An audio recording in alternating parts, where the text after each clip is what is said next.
प्रेमपुर गांव बहुत ही खुशहाल गांव था। अपने नाम की तरह ही इसमें रहने वाले सभी लोग एक दूसरे के साथ बहुत ही प्रेम भाव से रहते थे। बारिश समय पर होती थी, जिससे अच्छी फसल हो जाया करती थी।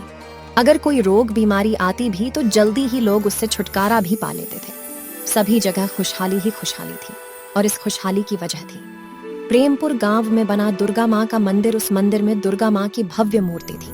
सभी गांववासी हर रोज मंदिर जाकर उस मूर्ति की पूजा किया करते थे।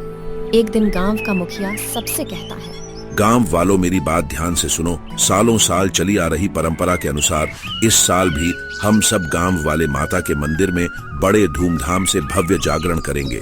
मैंने दुर्गा माँ के लिए शहर से नए कपड़े भी ऑर्डर कर दिए हैं। गांव की महिलाओं द्वारा माँ को नया लाल जोड़ा पहनाया जाएगा और उनका श्रृंगार भी किया जाएगा। साथ ही उनकी पूजा के लिए हर घर से थोड़ा दूध घी उस दिन माँ को अर्पित किया जाएगा।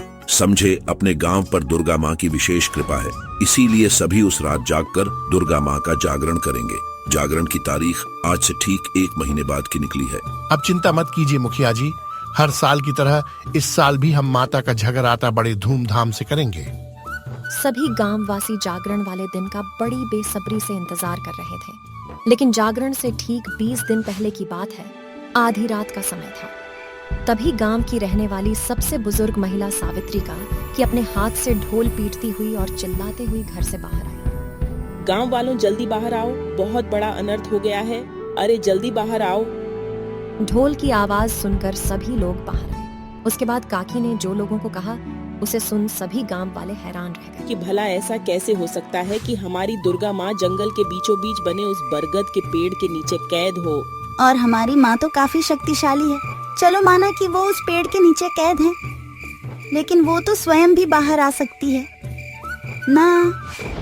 छोटे से अभय की बात सुनकर सभी सोच में पड़ गए। बेटा वही तो मैं भी कह रही हूँ, लेकिन माँ ने कहा है कि वो सिर्फ अपने भक्तों के द्वारा ही बाहर आ सकती है। सभी गांव वासी काकी की बात को सुनकर हैरान थे, लेकिन गांव की सबसे बुजुर्ग महिला की बातों को नजरअंदाज भी तो नहीं किया जा सकता था ना। इसीलिए सभी लोगों ने बिना वक्त गंवाए उसी रात जंगल जाकर वो बरगद का पेड़ काट डाला और उसके नीचे खुदाई शुरू कर दी। 2 घंटे खुदाई करने के बाद जो गांव वालों ने देखा उसे देख सभी हैरान रह गए। देखा, मैं ना कहती थी, हमारी दुर्गा माँ कैद हैं इस पेड़ के नीचे। सभी लोगों ने देखा तो उनकी आंखों के सामने साक्षात दुर्गा माँ थी। उनकी 10 भुजाएं थीं। उनके चेहरे पर एक तेज था और चेहरे पर मुस्कान थी। गांव वालों ने उन्हें पालकी में बैठाया और जोर जोर से माता का जयकारा लगाते हुए अपने गांव के मंदिर की ओर चल दिए। दौड़ जय माता दी, सारे जय माता दी मिलकर बोलो, जय माता दी, जय माता दी, जय माता दी। कुछ देर बाद उन्होंने पालकी लाकर मंदिर में रख दी। तभी दुर्गा माँ अपने भक्तों से बोली, मेरे बच्चों, तुम लोगों की भक्ति ही मुझे यहाँ खींच लाई है। अब मैं तुम लोगों के बीच ही रहना चाहती हूँ, और अब जब मैं साक्षात तुम लोगों के सामने ही हूँ तो मेरी इस मंदिर में रखी मूर्ति की कोई जरूरत नहीं है। तुम इसे बहते पानी में विसर्जित कर दो और मुझे उस मूर्ति के स्थान पर विराजमान होने की जगह दो। माता की आज्ञा पर लोगों ने उस सैकड़ों साल पुरानी मूर्ति का विसर्जन कर दिया और साक्षात माँ को उस स्थान पर बैठाकर उनकी पूजा करने लगे। जागरण को कुछ पहले घटी इस घटना ने गांव में भक्ति का एक अलग ही वातावरण लाकर रख दिया था। कल तक जो मूर्ति की पूजा करते थे वो अब साक्षात माँ की पूजा करते हैं। लेकिन माता के स्थापित होने के 2 दिन बाद ही उस गांव में तरह तरह की घटनाएं घटने लगी। लोगों के बीच प्रेम भाव खत्म होने लगा। घरों में चोरियां होने लगी। बुजुर्गों का अपमान होने लगा। सोनू जी, बहुत कर लिया। मैंने तुम्हारे बूढ़े माँ बाप की सेवा, अब बस और सेवा पानी नहीं होती मुझसे। या तो तुम उन्हें कहीं छोड़ आओ, नहीं तो मैं तुम्हें छोड़कर जा रही हूँ। अरे तू क्या, मैं खुद इन बूढ़ों से परेशान हो चुका हूँ। अभी मैं उन्हें बाहर का रास्ता दिखाता हूँ। हरि अपने कमरे से बाहर जाता है और अपने बूढ़े माँ बाप को धक्के मारकर बाहर निकालने की कोशिश करता है। चलो निकलो अब यहाँ से। बेटा, कुछ तो हम पर रहम खां। अपने बूढ़े माँ बाप को कौन इस उम्र में घर से बाहर निकालता है? बेटा, बहुत तेज बारिश हो रही है। आधी रात को हम इस बारिश में कहाँ जाएंगे? हमें कल सुबह तक का वक्त दे दो। सुबह होते ही हम चले जाएंगे। अजी, ये सब तो इन बुड्ढों का बहाना है। मैं कहती हूँ, निकालो इनको लात मारकर बाहर। ये सिर्फ एक घर की कहानी नहीं थी, बल्कि हर घर में यही चल रहा था। भाई भाई से लड़ रहा था और बहन बहन से औरतों के साथ जबरदस्ती की जा रही थी। लोगों के खेतों में आग लगाकर उनकी सारी फसल खराब हो रही थी। कुएं का पानी सूख चुका था। लेकिन दुर्भाग्य का सिलसिला यही नहीं थमा और लोगों की अचानक मौत तक भी होने लगी। एक दिन लता की 5 साल की लड़की की अचानक से मौत हो गई। हाय मेरी बच्ची, ये क्या हो गया तुझे? उठ अपनी माँ से बात कर मेरी बच्ची। लोगों को कुछ समझ नहीं आ रहा था कि आखिर गांव में ये अशुभ घटनाएं हो क्यों रही हैं, जबकि अब तो दुर्गा माँ साक्षात उनके गांव में विराजमान है। छोटे से दुर्गा भक्त अभय के दिमाग में भी ये बात बार बार आती थी, लेकिन वो माँ का ध्यान करता रहा। लेकिन एक रोज उसके पापा का भी अचानक निधन हो जाता है। पापा पापा उठो ना पापा, अब मेरे साथ कौन खेलेगा, उठो ना पापा। लेकिन वह नहीं जानता था कि अब उसके पापा कभी नहीं उठेंगे। अभय और उसकी माँ का रो रो कर बुरा हाल था, लेकिन गांव का कोई भी व्यक्ति उनका दुख बांटने नहीं आया। अभय और उसकी माँ ने अकेले ही अभय के पिता को अग्नि दी और उसका अंतिम संस्कार किया। रात को अभय जब घर लौटा तो उसको नींद नहीं आ रही थी और वो गुस्से में उठ खड़ा होता है और कहीं जाने लगता है। तभी उसकी माँ, बेटा अभय आधी रात को तो कहाँ जा रहा है? माँ, मैं मंदिर जाकर दुर्गा माँ से पूछूंगा कि उन्होंने मेरे पापा को मुझसे क्यों छीना। ये कहकर अभय गुस्से में चला जाता है। उसकी माँ भी उसके पीछे पीछे चली जाती है। वो दोनों रात को ही माता के मंदिर गए, जबकि माता की आज्ञा के अनुसार कोई भी रात को मंदिर नहीं आ सकता था और जो कोई भी ऐसा करेगा उसे माता के क्रोध का शिकार होना पड़ेगा। लेकिन उन दोनों को तो जैसे इस बात की परवाह नहीं।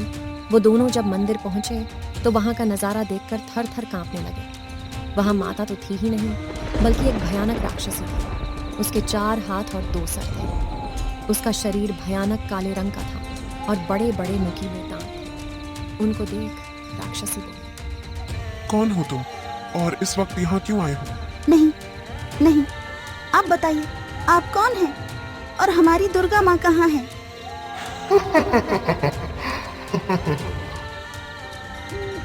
दुर्गा माँ, मैं ही हूँ तुम्हारी दुर्गा माँ। अब करो मेरी जय जयकार।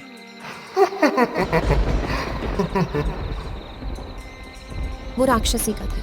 सभी दुर्गा माँ की पूजा करते थे। इस बात से वो बहुत चिढ़ती थी। वो चाहती थी कि दुर्गा माँ की तरह लोग उसकी भी पूजा करें। उसने तंत्र मंत्र की विद्या से कई काली शक्तियां हासिल कर रखी थी।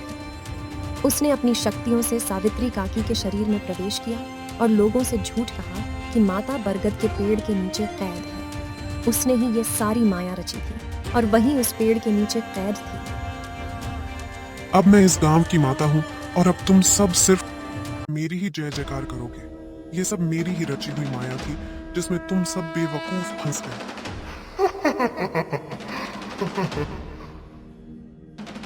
अभय और उसकी माँ ने जल्दी से अपनी आंखें बंद की और दुर्गा माँ का ध्यान करने लगे। तभी वहां जोरदार बिजली कड़की और साक्षात दुर्गा माँ। दुर्गा माँ, आप जय दुर्गा माँ, जय दुर्गा माँ। जय माँ दुर्गा।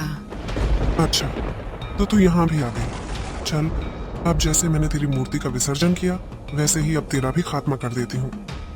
ये कहकर उसने अपनी मायावी शक्ति से एक तलवार प्रकट की और दुर्गा माँ की तरफ खींच दी। लेकिन दुर्गा माँ ने अपने त्रिशूल से उसमें वार किया, जिससे उसके शरीर के हजारों टुकड़े हुए और उसकी मौत हो गई। हे माँ, तुमने हमारे गांव को अपनी कृपा से क्यों वंचित कर दिया? लौट आओ माँ, लौट आओ। बेटी, अब मैं फिर से यहीं रहूंगी और इस गांव को छोड़कर कहीं नहीं जाऊंगी। जहां तुम जैसे भक्त हो, मैं उस गांव को नहीं छोड़ सकती। ये कहकर माँ ने अपना हाथ उठाया और उससे तेज उत्पन्न हुआ। उस तेज से गांव फिर पहले जैसा हो गया। लोग प्यार से रहने लगे। कुओं में पानी भराया, खेतों में फसलें उगाई और यहाँ तक कि इन दिनों जिनकी मृत्यु हुई थी वो लोग जीवित हो उठे। माँ की महिमा देख सभी गांव वालों ने माँ के नाम के जयकारे लगाए और बड़ी धूमधाम से दुर्गा देवाधिदेव महादेव भगवान शंकर का विवाह इस संसार की शक्ति माँ पार्वती से हुआ था। मान्यता है शिव और शक्ति के संयोजन से ही यह प्रकृति चलती है। वे दोनों एक दूसरे के बिना अपूर्ण भी है। जहाँ एक तरफ शिव अनादि के सृजन करता है, वही शक्ति प्रकृति का मूल स्वरूप है। माँ पार्वती पर्वतराज हिमालय की पुत्री हैं, जिसके अनुसार उन्हें शैलपुत्री भी कहा जाता है। वहीं सनातन धर्म के अनुयायी ये भी मानते हैं कि देवी गंगा का अवतरण भी हिमालय से हुआ। वामन पुराण के अनुसार जब भगवान विष्णु ने वामन रूप में अपना एक पैर आकाश की ओर उठाया तब ब्रह्मा जी ने भगवान विष्णु के चरण धोकर जल को अपने कमंडल में भर लिया। इस जल के तेज से ब्रह्मा जी के कमंडल में गंगा का जन्म हुआ। ब्रह्मा जी ने गंगा को राजा हिमवान को सौंप दिया। इस तरह देवी पार्वती और गंगा दोनों बहन हुई। उसी अनुसार देवी गंगा देवी पार्वती की बहन लगती है। शिव पुराण में ऐसी कथा मिलती है कि गंगा भी देवी पार्वती की तरह भगवान शिव को पति रूप में पाना चाहती थी। देवी पार्वती नहीं चाहती थी कि गंगा उनकी इस वतन बने। फिर भी गंगा ने भगवान शिव की घोर तपस्या की। उनकी तपस्या से प्रसन्न होकर भगवान शिव ने इन्हें अपने साथ रखने का वरदान दिया। इन दोनों बहनों के बीच इसी बात को लेकर भयंकर विवाद हो गया। विवाद इतना बढ़ गया कि माँ पार्वती ने माँ गंगा को श्राप तक दे दिया। एक बार भगवान शिव अपने परम निवास कैलाश पर्वत पर ध्यान अवस्था में बैठे थे। साथ में माता पार्वती भी ध्यान में मग्न थी। शिव और शक्ति का यह सुंदर स्वरूप एक साथ बहुत सुंदर लग रहा था। एक तरफ जहां महाद्वीप और महादेवी ध्यान मग्न थे, वहीं शिव जी के परम भक्त नंदी जी अपने प्रभु और माता की शोभा को निहार रहे थे। दोनों का यह सुंदर स्वरूप देख खुद ही नंदी जी के नेत्रों से आंसू बहने लगे। अपने भक्त की आंखों से बहते अश्रुओं का भान जैसे ही महादेव को हुआ, उन्होंने अपने नेत्र खोले। महादेव ने जैसे ही भक्त चिंता में नेत्र खोले तो उन्होंने देखा सामने ही हाथ जोड़े देवी गंगा खड़ी थी। गंगा को देख महादेव हैरान होते हुए बोले, देवी गंगे, आप देवी गंगा। ही आदि पुरुष, आपके रूप को देखकर मैं आप पर मोहित हो गई हूँ। कृपा कर मुझे पत्नी रूप में स्वीकार करें। अब तो जानती है देवी, पार्वती के सिवा हम किसी को पत्नी रूप में स्वीकार नहीं कर सकते। हमारा विवाह पार्वती के साथ हुआ है और देवी पार्वती ही हमारी अर्धांगिनी है। हमने आपकी तपस्या से प्रसन्न होकर आपको अपने शीर्ष पर स्थान दिया है। इसका तात्पर्य यह नहीं कि आप पार्वती का स्थान लें। प्रभु, ऐसा ना कहिए। देवी गंगा के स्वर्ग माता पार्वती के कानों में पड़े। वो हैरान हो गई। उनकी यह बात सुनकर उनके नेत्र लाल हो गई और क्रोधवश पे बोल पड़ी, देवी गंगा सीमालांग, ये मत भूलिए महादेव हमारे पति है। अरे बहन, क्या फर्क पड़ता है? वैसे भी भले ही तुम महादेव की पत्नी हो, फिर भी देवाधिदेव महादेव शीर्ष पर तो मुझे ही धारण करते हैं। जहाँ कहीं महादेव के साथ तुम नहीं जा सकती, मैं तो वहाँ भी पहुँच ही जाती हूँ। गंगे, तुमने मेरी बहन होने की सीमा लांघी है। मैं तुम्हें श्राप देती हूँ। तुम में मृत देह बहेंगे। जग जल के पाप धोते धोते तुम मैली हो जाओगी और तुम्हारा ये हम तोड़ते हुए तुम्हारा रंग भी काला पड़ जाएगा। माँ, पार्वती द्वारा दिए गए श्राप से देवी गंगा को अपनी भूल का एहसास हुआ और वो महादेव और महादेवी के चरणों में गिर गई। वो अपनी भूल समझ गई थी। माँ गंगा ने महादेव और माँ पार्वती से क्षमा याचना की। मुझे क्षमा कर दो बहन, मुझसे भूल हो गई। हे महादेव, मुझे क्षमा कर दीजिए।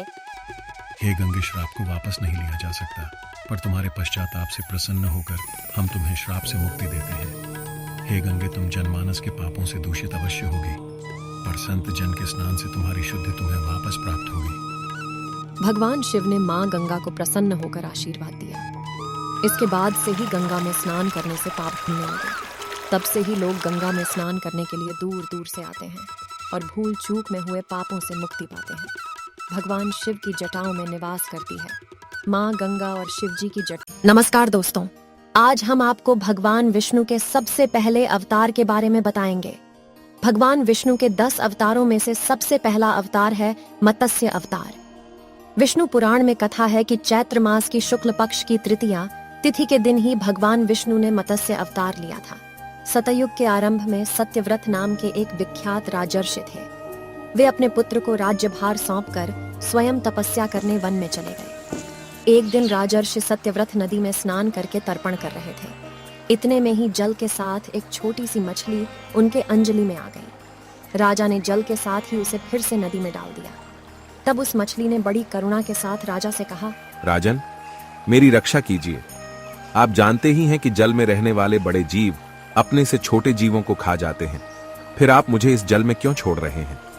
राजा सत्यव्रत ने उस मछली की करुण वाणी सुनकर उसे अपने कमंडल में रख लिया और आश्रम लिया। एक ही रात में वह मछली इतनी बढ़ गई कि कमंडल में उसके रहने के लिए स्थान ही नहीं बच।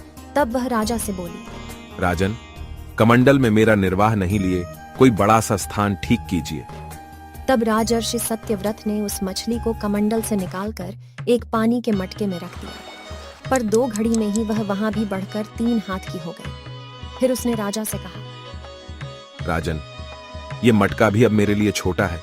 मुझे सुखपूर्वक रहने के लिए कोई दूसरा बड़ा सा स्थान दीजिए। राजा सत्यव्रत ने उस मछली को वहां से उठाकर एक बड़े सरोवर में डाल दिया, पर कुछ ही समय में उस मछली ने उस सरोवर के जल को भी घेर लिया। तब हार कर राजा ने उसे समुद्र में डाल दिया। समुद्र में छोड़े जाते समय उस मछली ने कहा, राजन, समुद्र में बहुत से विशालकाय प्राणी रहते हैं, वे मुझे निगल जाएंगे। आप मुझे समुद्र में मत डालिए। मत्स्य रूपी भगवान की बात सुनकर राजा सत्यव्रत हैरान हो गए। तब उन्होंने पूछा, मुझे मत्स्य रूप से मोहित करने वाले आप कौन हैं? आपने कुछ ही दिनों में अपने आकार से एक विशाल सरोवर को आच्छादित कर लिया। ऐसा पराक्रमी जीव मैंने आज तक न देखा है, न ही सुना है। निश्चय ही आप साक्षात सर्वशक्तिमान सर्वव्यापी श्री विष्णु हैं। हे पुरुष श्रेष्ठ, आपको नमस्कार है। कृपा करके यह बताएं कि आपने यह मत्स्य रूप किस उद्देश्य से धारण किया है? राजा के पूछने पर मत्स्य भगवान बोले, आज से 7वें दिन तीनों लोकों में जल प्रलय आएगा। प्रलय की जल राशि में तीनों लोकों के डूब जाने पर मेरी प्रेरणा से तुम्हारे पास एक विशाल नौका आएगी। तब तुम समस्त औषधियों, छोटे बड़े सभी प्रकार के बीजों और प्राणियों के सूक्ष्म शरीरों को लेकर सप्तर्षियों के साथ उस बड़ी नाव पर चढ़ जाना और निश्चिंत होकर उस जल में विचरण करना। उस समय प्रकाश नहीं रहेगा, केवल ऋषियों के दिव्य तेज का ही सहारा रहेगा। जब झंझावात के प्रचंड वेग से नाव डगमगाने लगेगी, उस समय मैं इसी रूप में तुम्हारे पास आऊंगा। तब तुम वासुकी नाग के द्वारा उस नाव को मेरे सींग में बांध देना। इस प्रकार जब तक ब्रह्मा जी की रात रहेगी, तब तक मैं उस नाव को प्रलय सागर में खींचता हुआ विचरण करूंगा। उस समय तुम्हारे प्रश्न करने पर मैं उनका उत्तर दूंगा, जिनसे मेरी महिमा तुम्हारे हृदय में प्रस्फुटित हो जाएगी। यह कहकर मत्स्य भगवान अंतर्ध्यान हो गए। राजर्षि सत्यव्रत भगवान के बताए नजदीक आ गया। तब सत्यव्रत अपने आश्रम की प्रतीक्षा करने लगे। जब प्रलय का समय पास आसन बिछाकर भगवान श्री विष्णु के ध्यान में मग्न हो गए। इतने में ही राजा ने देखा कि समुद्र चारों ओर से पृथ्वी को डुबाता हुआ बढ़ रहा है और उसी समय काले मेघ पूरे आकाश में छा गए और भयंकर वर्षा करने लगे। तब उन्होंने भगवान के आदेश का ध्यान किया और तभी कहीं से एक बड़ी सी नाव उनके सामने आकर रुक गई। फिर राजा औषधि बीज और प्राणियों के सूक्ष्म शरीरों को लेकर सप्तर्षियों के साथ उस नाव पर सवार हो गए। तब सप्तर्षियों ने प्रसन्न होकर कहा, राजन केशव का ध्यान कीजिए, वे ही हम लोगों की इस संकट से रक्षा करेंगे। इसके बाद राजा के ध्यान करते ही विष्णु भगवान मछली रूप धारण करके उस प्रलय के जल में प्रकट हो गए। उनका शरीर अत्यंत विशाल था, उनके एक सींग भी था। राजा ने भगवान के कहे अनुसार उस नाव को वासुकी नाग के द्वारा मत्स्य भगवान के सींग में बांध दिया। राजा सत्यव्रत के ध्यान करने के बाद मत्स्य रूपी भगवान ने प्रलय जल में विहार करते हुए उन्हें तत्व ज्ञान का उपदेश दिया, जो मत्स्य पुराण नाम से प्रसिद्ध है। प्रलय के अंत में भगवान ने हयग्रीव नामक असुर को मारकर उससे वेद छीन लिए और ब्रह्मा जी को दे दिए। भगवान की कृपा से राजा सत्यव्रत ज्ञान विज्ञान से संपन्न होकर इस कल्प में वैवस्वत मनु हुए।